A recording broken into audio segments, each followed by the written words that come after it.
Welcome students.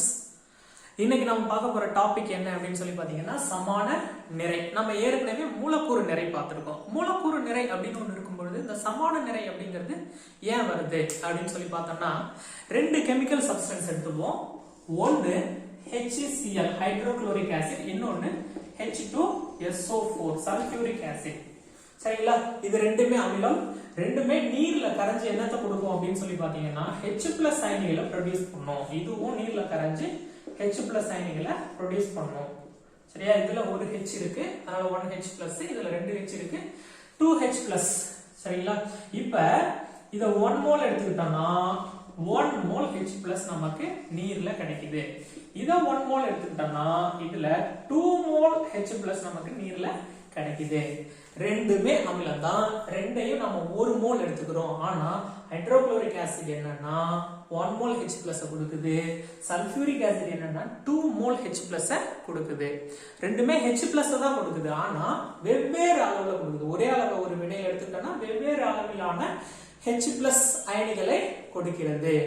அப்ப இது வினை புரியும் பொழுது இதோட ரியாக்டிங் பவர் வேறையா இருக்கும், இதோட ரியாக்டிங் பவர் வேறையா இருக்கும். ரெண்டும் ஒரு வினையில ஒரே மாதிரியா வினை புரியணும்னா இது எந்த அளவுல எடுத்துக்கணும், இது எந்த அளவுல எடுத்துக்கணும், அப்படி அளந்து எடுக்கக்கூடிய அந்த எந்த அளவுல எடுத்துக்கணும் அப்படின்ட்டு நம்ம ஒரு நிறையில சொல்லுவோம் இல்லையா, அந்த நிறைய தான் நம்ம என்னன்னு சொல்றோம்னா சமான நிறை அப்படின்னு சொல்லி சொல்றோம். இப்போ ஒரு ஈக்குவேஷன் எழுதுற பாருங்களேன், அது சொன்னா உங்களுக்கு புரியும். இப்ப சோடியம் ஹைட்ராக்சைடு அது ஒரு காரம், நீர்ல கரையும் பொழுது OH- அயனியை கொடுக்கும். அதை HCl கூட ரியாக்ட் பண்ணோம் அப்படின்னா NaOH NaCl plus H2O அப்படிங்கிற இந்த உப்பையும் நீரையும் கொடுக்கும். இது 1 மோல் எடுத்துக்கிறோம், இது 1 மோல் எடுத்துக்கிறோம். சரிங்களா? இப்ப இதே சோடியம் ஹைட்ராக்சைடை நாம H2SO4 கூட ரியாக்ட் பண்ணி பார்ப்போம். சோ இத இப்படி ரியாக்ட் பண்ணும் பொழுது இது என்னத்தை கொடுக்கும் அப்படின்னு பார்த்தீங்கன்னா சோடியம் சல்ஃபேட் அப்படிங்கிற அந்த சால்ட்டையும் H2O தான் கொடுக்கும். ஆனா இங்க சோடியம் ஹைட்ராக்சைடு 1 மோலுக்கு 1 மோல் HCl வந்து போதுமானதா இருக்கு. ஆனா இங்க இருக்கக்கூடிய இந்த 1 mole sulphuric acid 2 mole NaOH வந்து சால்ட்டா மாத்துது. அப்ப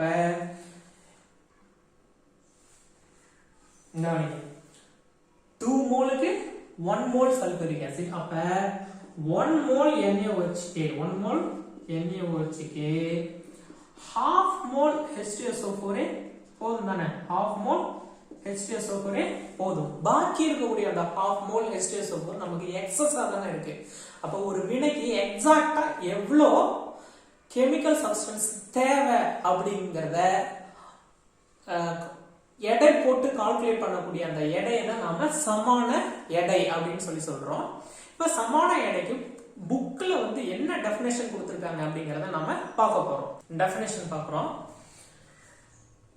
1 கிராம் ஹைட்ரஜன் ஆட்டம் 1.008 இருந்தாலும் அப்ராக்சிமேட்டா 1 gram hydrogen atom, 8 gram oxygen atom, 35.5 gram chlorine atom, இத வந்து 1 ஈக்குவலன்ட் அப்படின்னு சொல்லி சொல்றாங்க.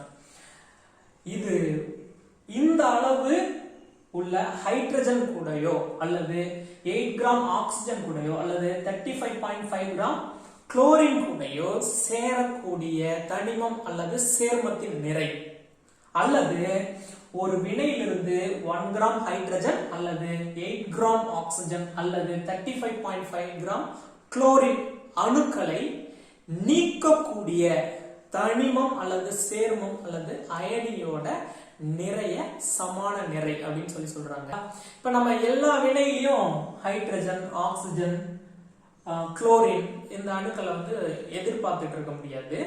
அதனால ஒவ்வொரு வேதிப்பொருளுக்கும் ஒரு வினையை பொறுத்து சமான நிறை அப்படிங்கிறது மாறுபடக்கூடியது.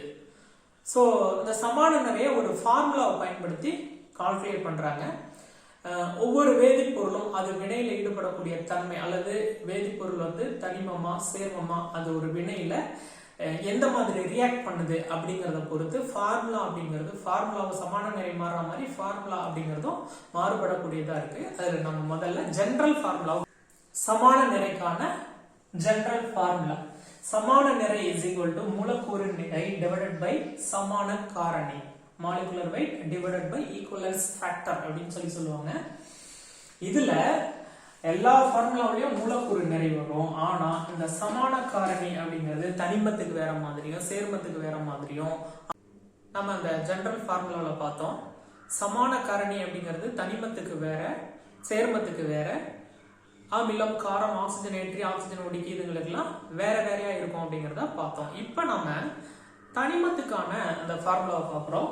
ஃபார்முலா சமான நிறை மூலக்கூறு நிறை டிவைடட் பை இணைதிறன். இணைதிறன்னா உங்களுக்கு தெரியும், ஒரு அணு இன்னொரு அணுவோட இன்னொரு எத்தனை அணுக்களோட பிணைக்கப்பட்டிருக்கிறது அப்படிங்கறத சொல்றது இணைதிறன். மற்ற அணுக்களோட இணையக்கூடிய விகிதத்தை சொல்றது இணைதிறன் அப்படின்னு சொல்றாங்க.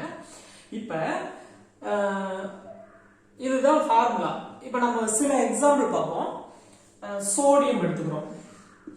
நமக்கு தெரியும் சோடியத்தோட அட்டாமிக் வெயிட் எவ்வளவு அப்படின்னா 23 கிராம் பர் மோல் அப்படிங்கிறது தெரியும். மூலக்கூறு நிறை இது. இப்ப இதோட இணைதிறன் தெரியும். Sodium first group element. First group element எல்லாத்துக்குமே இணைதிறன் 1. செகண்ட் குரூப்புக்கும் மாறாது. அதே மாதிரி பீரியாடிக் டேபிள்ல இருக்கக்கூடிய அந்த 7th 8th 6th அதுவும் மேக்ஸிமம் மாறாது அப்படிங்கிறது தெரியும். ஆனா இந்த d block elements m block எலிமெண்ட்ஸ்க்கு தான் இணைதிறன் வந்து மாறுபடக்கூடியதா இருக்கும். இப்ப சோடியத்தை பொறுத்த வரைக்கும் நமக்கு பிரச்சனை கிடையாது. இதோட இணைதிறன் வந்து பாத்தீங்கன்னா 1, வேலன்சி 1. இது மூலக்கூறு நிறை. இது அப்படியே இந்த ஃபார்முலால சப்ஸ்டிட்யூட் பண்றோம். 23 divided by 1 is equal to 23. சோடியத்தை பொறுத்த வரைக்கும் சமான நிறையும் சரி மூலக்கூறு நிறையும் சரி ரெண்டுமே காப்பர். காப்பரோட மாலிகுலர் வெயிட் எவ்வளவு அப்படின்னு பார்த்தோம்னா 63.5 கிராம் per மோல். சரிங்களா?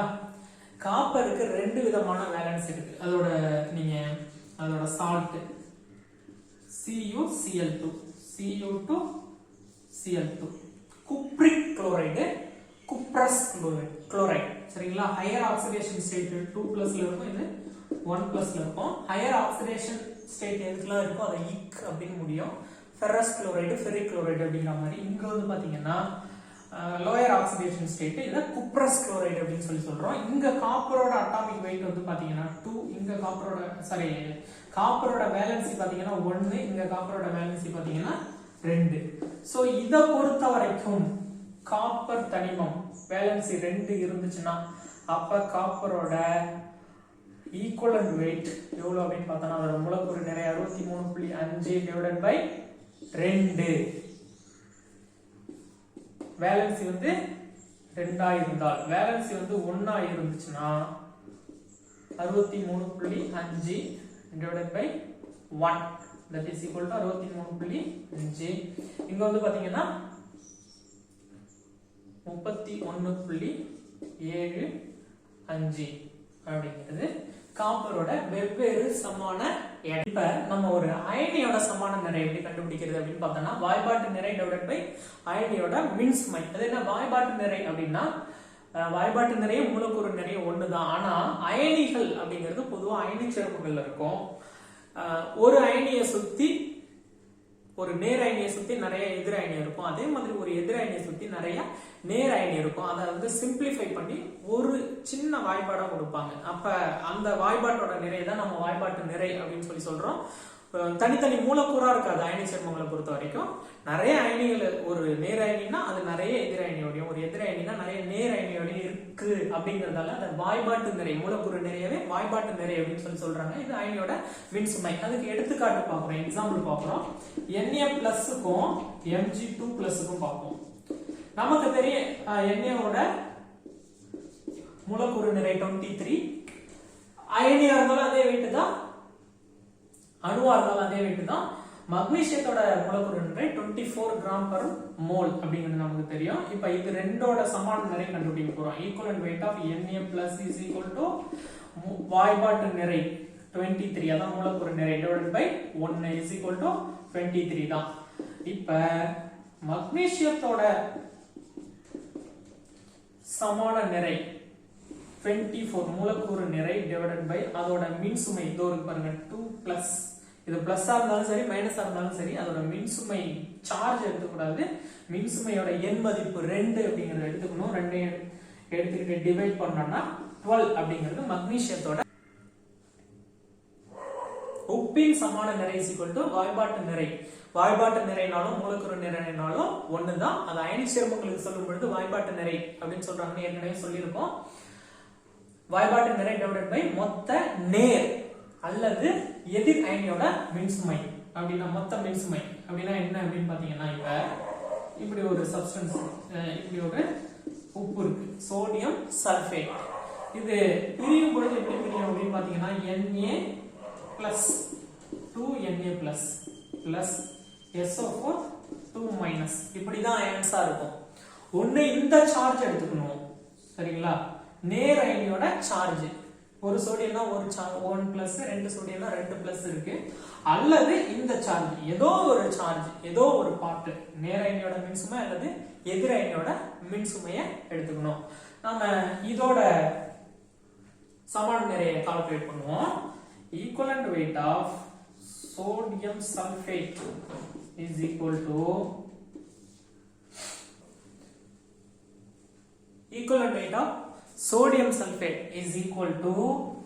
இதோட சமான எடை எவ்வளவு, சாரி மூலக்கூறு எடை, வாய்பாட்டு எடை எவ்வளவு அப்படின்னு சொல்லி பாத்தீங்கன்னா 119 கிராம் per mole. இதோட மின்சுமை வந்து பாத்தீங்கன்னா சல்பேட் அயனிக்கோ அல்லது சோடியம் அயனிக்கோ எடுத்துக்கிட்டோம்னா நெட் மின்சுமை வந்து பாத்தீங்கன்னா 2. இது +2 இது -2. சோ ஏதோ ஒன்னு எடுத்துக்கிறோம் 2 அப்படின்னு எடுத்துக்கிறோம்.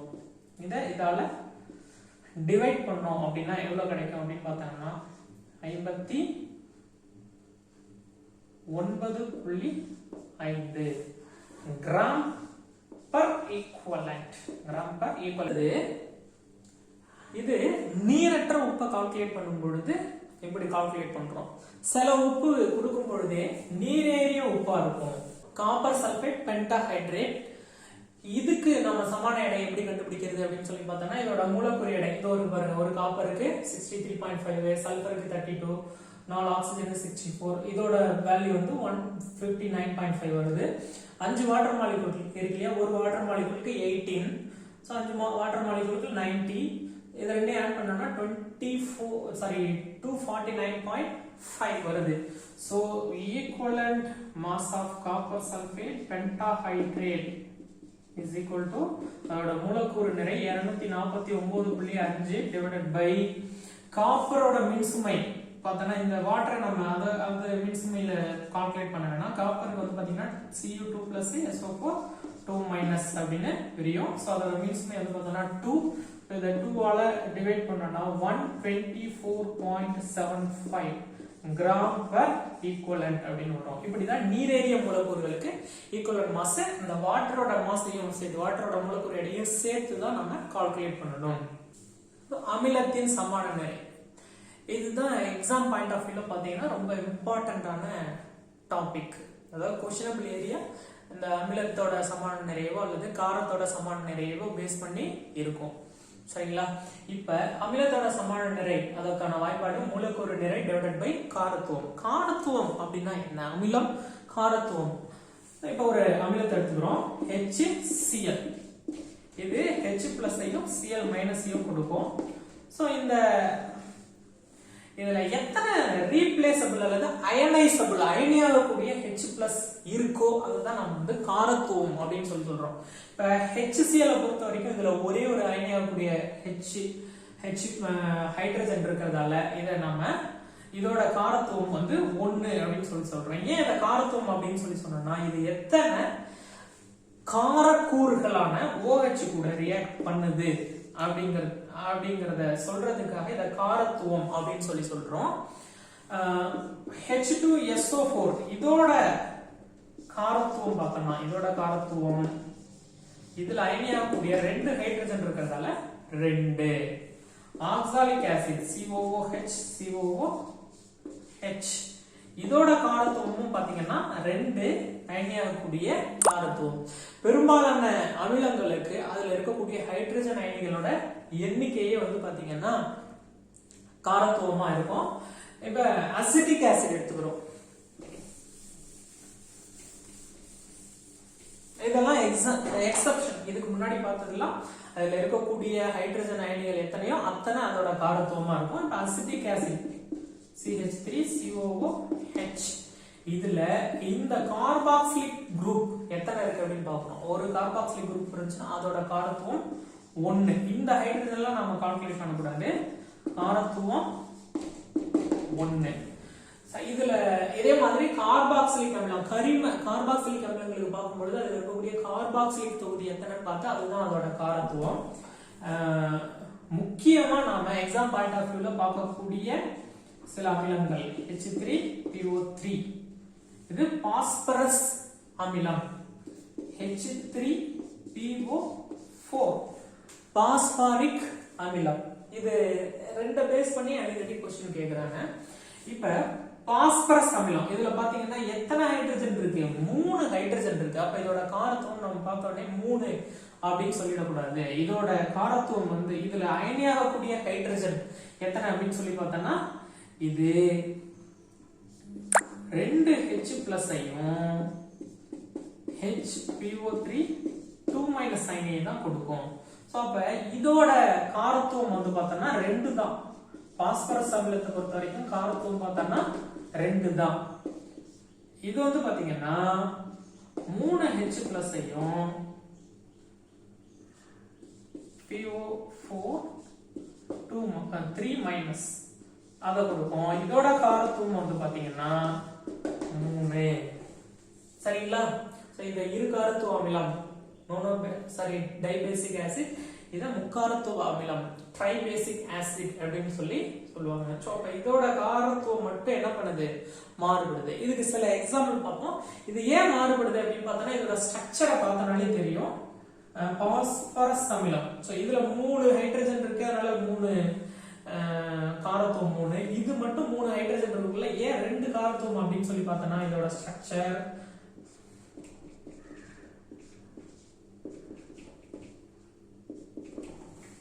இதுல 2 ஹைட்ரஜன் மட்டும்தான் எலக்ட்ரோநெகட்டிவிட்டி அதிகம் உள்ள இந்த ஆக்சிஜன் கூட இணைந்து இருக்கிறதால அந்த ஹைட்ரஜன் எடுத்து எலக்ட்ரானை தன் பக்கம் ஈர்த்து H+ கொடுக்கும். இந்த ஹைட்ரஜன் நேரடியா பாஸ்பரஸ் கூட இணைஞ்சிருக்கிறதால இது H+ மாறுறது கொஞ்சம் கடினம் அப்படிங்கறதால இது டைபேசிக் ஆசிடா செயல்படுது. சரிங்களா? இப்ப சில அமிலங்களோட சமான எடை எப்படி இருக்கு அப்படிங்கிற ஒரு அமிலம் எடுத்துக்கிறோம் H2SO4. இதோட மூலக்கூறு நிறை நமக்கு தெரியும். மோலார் மாஸ் அல்லது மாலிகுலர் வெயிட் 98 அப்படின்னு தெரியும். இதோட காரத்துவம் அயனியாகக்கூடிய 2 ஹைட்ரஜன் இருக்கிறதால 2. So equivalent weight of H2SO4 is equal to மூலக்கூறு நிறை divided by காரத்துவம், that is equal to 40. So phosphoric acid எடுத்துருக்கோம். இதோட மூலக்கூறு நிறை equivalent mass H3PO4 ஓட equivalent mass is equal to மூலக்கூறு நிறை 98 divided by 3. So 32.33. காரத்தின் சமான நிறை நாம அமிலத்துக்கு பார்த்த மாதிரி தான். சமான நிறை is equal to மூலக்கூறு நிறை divided by அமிலத்துவம். அங்க காரத்துவம் பார்த்தா இங்க அமிலத்துவம்.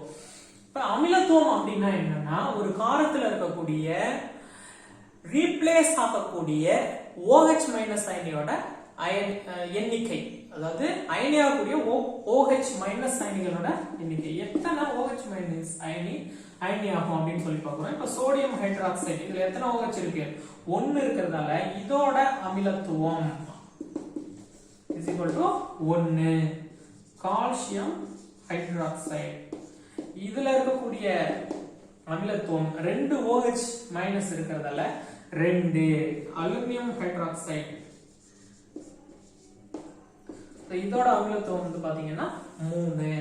சோ எத்தனை ரீப்ளேஸ் ஆகக்கூடிய OH இருக்கோ அதுதான் அதோட அமிலத்துவம். சரிங்களா? இப்ப இதோட மூலக்கூறு நிறைய அதோட அமிலத்துவால வகுத்தோம்னா வரக்கூடியது அதனுடைய சமான நிறை. சரிங்களா? இன்னொன்னு நம்ம ரொம்ப முக்கியமா பார்க்க வேண்டியது என்ன அப்படின்னு சொல்லி பார்த்தோம்னா, இதெல்லாம் ஒரு தனிமத்தை கொடுத்து ஒரு சேர்மத்தை கொடுத்து ஒரு அமிலத்தை கொடுத்து ஒரு காரத்தை கொடுத்து சமான நிறை கேட்டாங்கன்னா நம்ம அப்படியே இந்த ஃபார்முலா அப்ளை பண்ணி நம்ம இப்ப இப்படி ஒரு ஈக்குவேஷன் கொடுத்துறாங்க. H2SO4 plus NaOH gives NaHSO4 plus H2O அப்படின்னு சொல்லி ஒரு ஈக்குவேஷன் கொடுத்துறாங்க. இப்ப சல்பூரிக் ஆசிடோட சமான நிறை எவ்வளவு அப்படின்னு சொல்லி பார்த்தோம்னா நாம சல்பூரிக் ஆசிடோட சமான நிறை டிவைடட் பை அதோட அமிலத்துவம் அப்படின்னு சொல்லிட்டு டைரக்டா ஃபார்முலா அப்ளை பண்ணி போடாம இந்த H2SO4 எவ்வளவு H+ இந்த NaOH கொடுத்திருக்கு அப்படின்னு சொல்லி பார்க்கணும். அப்ப பார்த்தோம்னா இது ஒரு OH கொடுத்திருக்கும், இது ஒரு H+ கொடுத்து ரெண்டும் சேர்ந்து நீர் மூலக்கூறை கொடுத்திருக்கு. அப்ப ஒரு H+ தான் அயனைஸ் ஆயிருக்கு, பாக்கி இருக்கக்கூடிய ஒரு H இந்த HSO4 கூட இருக்கிறதால இப்ப இந்த H2SO4 ஓட சமான நிறை is equal to அதோட மூலக்கூறு நிறை 98/1 அப்படிங்கிறது இது அயனியாக்கம் செய்திருக்கக்கூடிய ஹைட்ரஜனோட எண்ணிக்கை 1, அதாவது அதோட காரத்துவம் 1 is equal to 90. அடுத்தது கரிம காரத்தோட சமான நிறை. கரிம காரம் அப்படின்னா கரிம சேர்மங்கள்ல சிலது காரமா இருக்கு. எடுத்துக்காட்டா பிரிடின், மெத்திலமின், யூரியா இதெல்லாம் நம்ம கரிம காரங்கள் அப்படின்னு சொல்லலாம். ஏன் காரங்கள் அப்படின்னு சொல்றாங்கன்னா இதெல்லாம் லௌரி பிரான்ஸ்டட் காரம் அப்படின்னு சொல்றாங்க. அப்படின்னா எதெல்லாம் H+ கொடுக்குதோ அதெல்லாம் லௌரி பிரான்ஸ்டட் ஆசிட், எதெல்லாம் H+ ஏத்துக்குதோ அத லௌரி பிரான்ஸ்டட் காரம் அப்படின்னு சொல்றாங்க. பாருங்க, யூரியா 2 H+ ஏத்துக்கிட்டு இந்த அயனியை கொடுக்குது. அப்ப இதோட சமான நிறை எப்படி கண்டுபிடிக்கிறது அப்படின்னு சொல்லி பார்த்தா சமான நிறை is equal to மூலக்கூறு நிறை divided by இது ஏத்துக்கக்கூடிய H+ அயனியோட எண்ணிக்கை. இது 2 H+ அயனியை ஏத்துக்குது, அதனால இந்த இடத்துல 2 வரும். அப்ப இதோட இது ஒரு கரிம சேர்மம் எத்தனை H+ அயனியை ஏத்துக்கும் அப்படின்னு சொல்லி பார்த்தோம்னா அதுல இருக்கக்கூடிய நைட்ரஜன் அயனிகளோட எண்ணிக்கையை கவுண்ட் பண்ணாலே நாம கண்டுபிடிச்சிடலாம். இப்ப இது பிரிடின், இதுல ஒரு நைட்ரஜன் இருக்குன்னா இது ஒரு H+ ஏத்துக்கும். இதுல 2 நைட்ரஜன் இருக்கு, இதுலயும் ஒரு நைட்ரஜன் மெத்திலமின்ல இருக்கு, அதனால இதுவும் ஒரு ஹைட்ரஜனை ஏத்துக்கும். யூரியாவுல 2 நைட்ரஜன் இருக்கிறதால 2 H+ ஏத்துக்கும். அப்ப ஒரு அணுல இருக்கக்கூடிய நைட்ரஜன் அயனிகள், இது ஒரு ட்ரிக்கு தான், நைட்ரஜன் அயனிகளோட எண்ணிக்கை எத்தனையோ அது அத்தனை H+ ஏத்துக்கும் அப்படின்னு சொல்லிட்டு அத்தனை கவுண்ட்டை இங்க பண்றோம். இப்ப யூரியாவோட சமான நிறை கண்டுபிடிக்க போறோம். அதோட மூலக்கூறு நிறை இருக்கு 60. மூலக்கூறு நிறை 60 டிவைடட் பை அதை ஏற்றுக்கொள்ளக்கூடிய H+ அயனிகளோட எண்ணிக்கை 2 அப்படிங்கறதால அதோட சமான நிறை 30 g/equivalent. அடுத்ததா ஆக்சிஜன் ஏற்றி மற்றும் ஆக்சிஜன் ஒடுக்கிகளோட சமான நிறை இருக்கு. அந்த ஆக்சிஜனேற்றி மற்றும் ஒடுக்கியோட சமான நிறை கண்டுபிடிக்கணும்னா ஆக்சிஜனேற்ற வினைகளையும் ஆக்சிஜன் ஒடுக்க வினைகளையும் எப்படி சமன் செய்யறது அப்படிங்கறத நாம முதல்ல தெரிஞ்சுக்கணும். அதற்காக பின்னாடி ஆக்சிஜனேற்ற மற்றும் ஒடுக்க வினைகள் ரெடாக்ஸ் ரியாக்ஷன் அப்படின்னு சொல்லிட்டு ஒரு சாப்டர் இருக்கு. அந்த சாப்டரை பார்க்கும் பொழுது நாம அந்த ஆக்சிஜன் ஏற்றி மற்றும் ஆக்சிஜன் ஒடுக்கியோட சமான நிறைகளை பத்தி விரிவா பார்ப்போம். அடுத்ததா ஒரு முக்கியமான விஷயம் என்ன அப்படின்னு சொல்லி பாத்தீங்கன்னா இப்ப இந்த நீட் எக்ஸாமுக்கு இந்த NCERT சிலபஸ் தமிழ்ல இல்ல அப்படின்னு சொல்லக்கூடிய மாணவர்களுக்கு தமிழ்நாடு அரசு என்ன பண்ணிருக்கு அப்படின்னு பாத்தீங்கன்னா இந்த NCERT சிலபஸ தமிழ்ல மொழிபெயர்த்து முக்கியமான கண்டென்ட் எல்லாம் தமிழ்ல மொழிபெயர்த்து அவங்க PDF மாத்தி கொடுத்துருக்காங்க. அத கல்வி சோலை அப்படிங்கிற ஒரு வெப்சைட்ல அதை போஸ்ட் பண்ணியிருக்காங்க. தேவையானவங்களுக்கு அந்த கல்வி சோலையில் இருக்கக்கூடிய அந்த PDF லிங்கை டிஸ்கிரிப்ஷன்ல கொடுக்குறேன். தேவையானவங்க டவுன்லோட் பண்ணி அதை வச்சு படிங்க. உண்மையிலேயே ரொம்ப யூஸ்ஃபுல்லா இருக்கு. நிறைய ஃபார்முலாஸ் கொடுத்துருக்காங்க. அதே மாதிரி சென்ற வருடங்கள்ல நீட்லயோ அல்லது JEEலயோ கேட்ட கேள்விகளை அப்படியே தமிழ்ல மொழிபெயர்த்து கொடுத்துருக்காங்க. ஒவ்வொரு பாடத்துக்கும் ஒரு 50 கொஸ்டின் வீதம் மொழிபெயர்த்து கொடுத்துருக்காங்க. ரொம்ப யூஸ்ஃபுல்லா இருக்கும். தேவையானவங்க டவுன்லோட் பண்ணி படிங்க. தேங்க்ஸ் ஃபார் வாட்சிங்.